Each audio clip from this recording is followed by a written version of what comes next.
Hi friends, Tollywood young hero Varun Sandesh గురించి పరిచయం అక్కర్లేదు. హ్యాపీ డేస్ సినిమా ద్వారా ప్రేక్షకుల ముందుకు వచ్చి అనంతరం కొత్త బంగారు లోకం మూవీతో మంచి గుర్తింపును సంపాదించుకున్నాడు.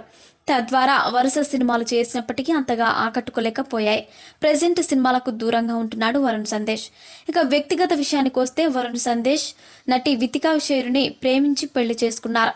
కాగా సోషల్ మీడియాలో ఈ జంట చాలా యాక్టివ్గా ఉంటుంది.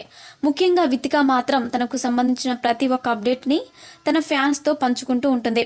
అయితే వీరిద్దరికి పెళ్లి జరిగి చాలా కాలం అవుతున్నప్పటికీ ఇప్పటి వరకు సంతానం లేదు. ఈ విషయంపై చాలా వార్తలు చక్కర్లు కొట్టగా తాజాగా సోషల్ మీడియా వేదికగా తమ పిల్లల విషయం గురించి స్పందించారు ఇద్దరు. పెళ్లి జరిగి దాదాపు 6-7 సంవత్సరాలు అవుతుంది. పిల్లల గురించి తరచు మాకు అందరి నుంచి ప్రశ్నలు ఎదురవుతున్నాయి. మేము పిల్లల గురించి ఏ విధమైనటువంటి ప్లాన్ చేయలేదు. కానీ 2018వ సంవత్సరంలో నేను ప్రెగ్నెంట్ అయ్యాను.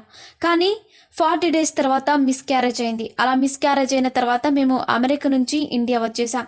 కొద్ది రోజులు మెంటల్గా నేను ప్రిపేర్ అవ్వడానికి సమయం పట్టింది. ఇలా మేము పిల్లల గురించి ప్లాన్ చేయకుండానే మాకు పిల్లలు అయ్యే ఛాన్స్ వచ్చింది. కానీ కొన్ని కారణాల వల్ల అవకాశం కోల్పోయాం. ప్రెజెంట్ అదే ప్లాన్లో ఉన్నాం. త్వరలో మీకు శుభవార్త చెబుతామని తెలిపారు.